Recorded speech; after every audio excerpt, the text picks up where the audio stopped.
भारत का मत एकदम स्पष्ट है।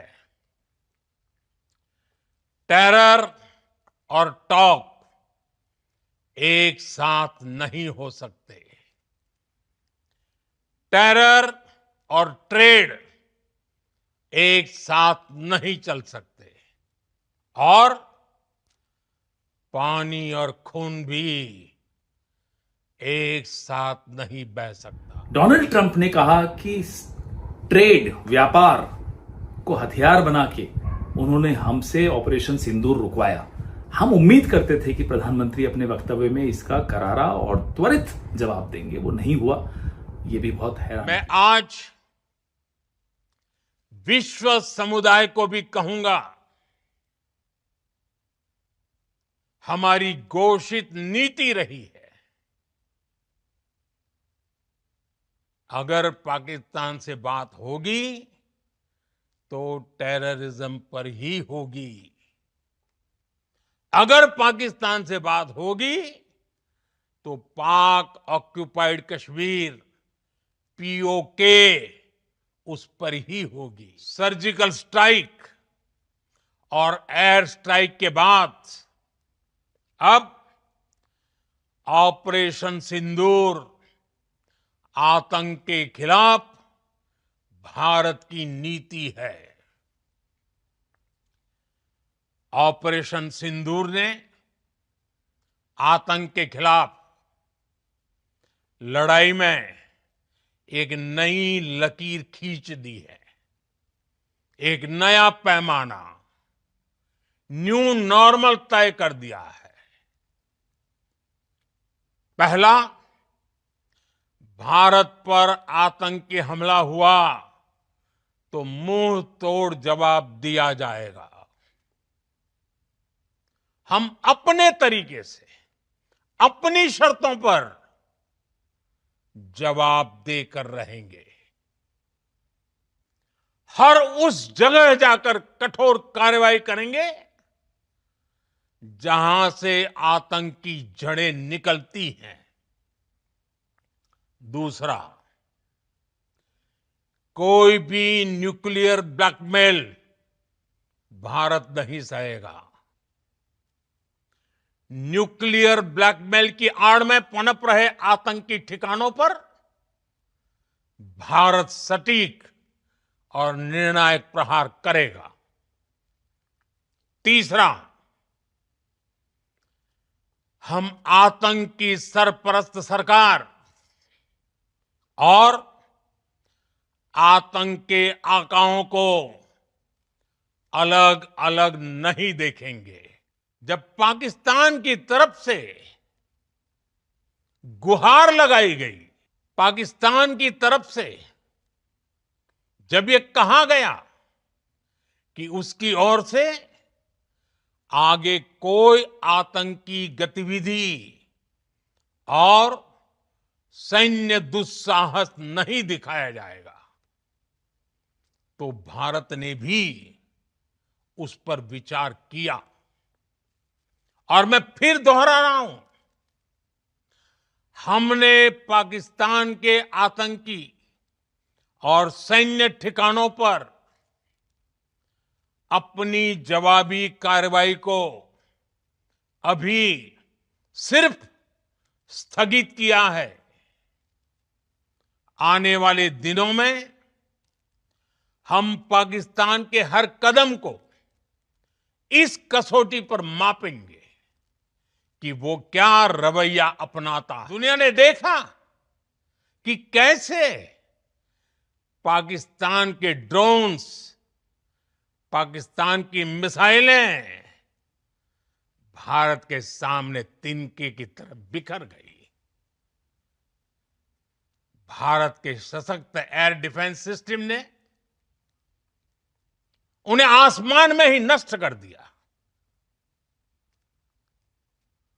पाकिस्तान की तैयारी सीमा पर वार की थी, लेकिन भारत ने पाकिस्तान के सीने पर वार कर दिया। भारत के ड्रोन्स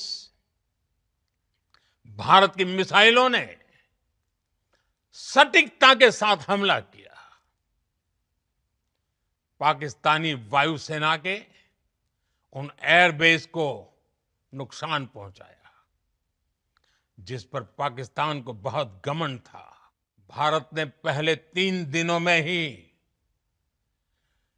पाकिस्तान को इतना तबाह कर दिया जिसका उसे अंदाजा भी नहीं था। इसलिए भारत की आक्रामक कार्रवाई के बाद पाकिस्तान बचने के रास्ते खोजने लगा। पाकिस्तान दुनिया भर में तनाव कम करने के लिए गुहार लगा रहा था और बुरी तरह पीटने के बाद इसी मजबूरी में 10 मई की दोपहर को पाकिस्तानी सेना ने हमारे डीजीएमओ को संपर्क किया।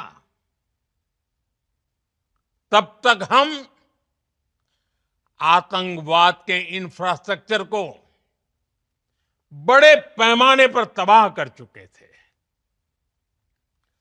आतंकियों को मौत के घाट उतार दिया गया था।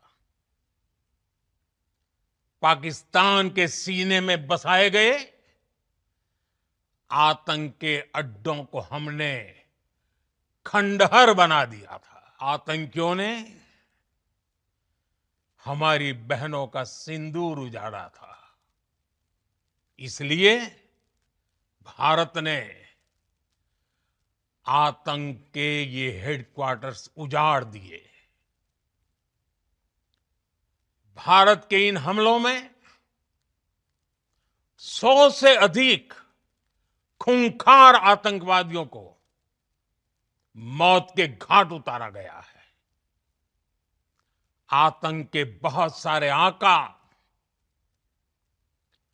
बीते 2.5-3 दशकों से खुलेआम पाकिस्तान में घूम रहे थे,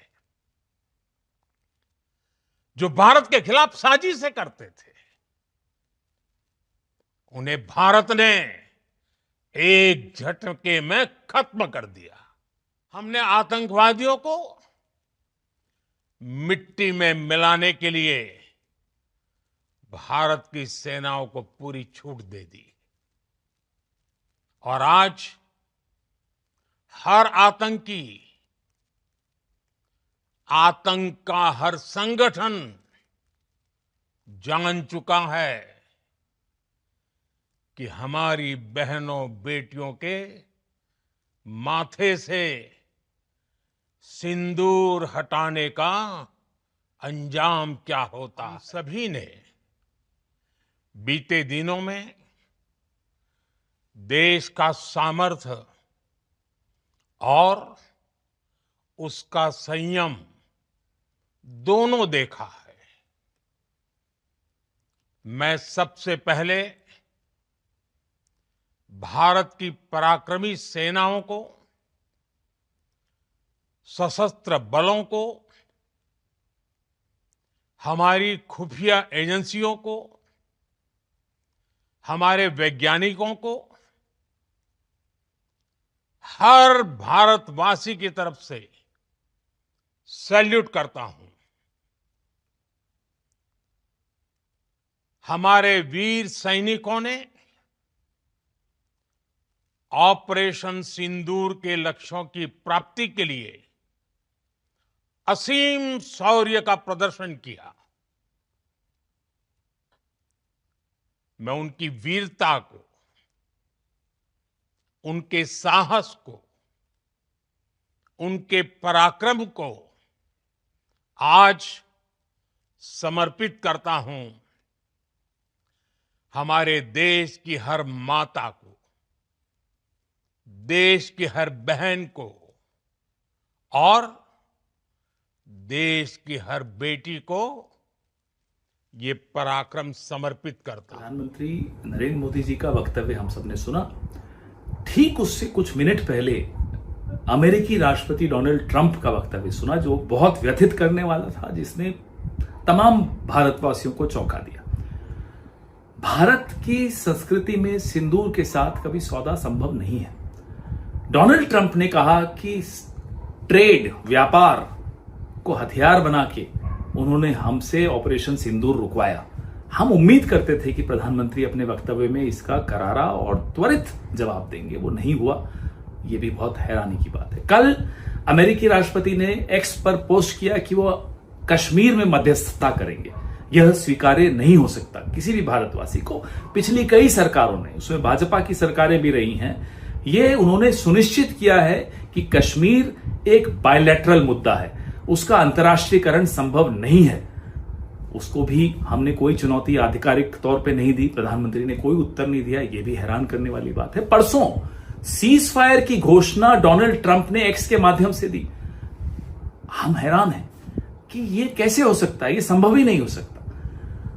पाकिस्तान और भारत का हाइफनेशन जो पिछली सरकारों ने कभी नहीं होने दिया, कोई तुलना हो ही नहीं सकती भारत और पाकिस्तान की, उसका हाइफनेशन डोनाल्ड ट्रंप ने किया और उसको किसी ने आधिकारिक रूप से कोई चुनौती नहीं दी। यह भी हम जानना चाहते थे। इसलिए हम फिर से आग्रह करते हैं प्रधानमंत्री जी, एक सामूहिक संकल्प की दिशा में आप पहल करिए, आप कदम बढ़ाइए। हम 22 अप्रैल की रात से आपसे आग्रह कर रहे हैं कि ऑल पार्टी मीटिंग्स में आप आइए, आप ही नेतृत्व दीजिए सामूहिक संकल्प को। और सामूहिक संकल्प आज देश की आवश्यकता है। हम फिर से दोहरा रहे हैं कि आप स्पेशल सेशन पार्लियामेंट का बुलाइए, विशेष सत्र बुलाइए। उसमें कोई गोपनीय बात, संवेदनशील बात नहीं की जाएगी। सब जिम्मेदार दल हैं। आप इन तमाम राजनीतिक और सामरिक दृष्टि से जो महत्वपूर्ण मुद्दे हैं उन पे हमसे चर्चा कीजिए, ताकि विश्व से हम एक आवाज से बोल सके। ये आज की आवश्यकता है।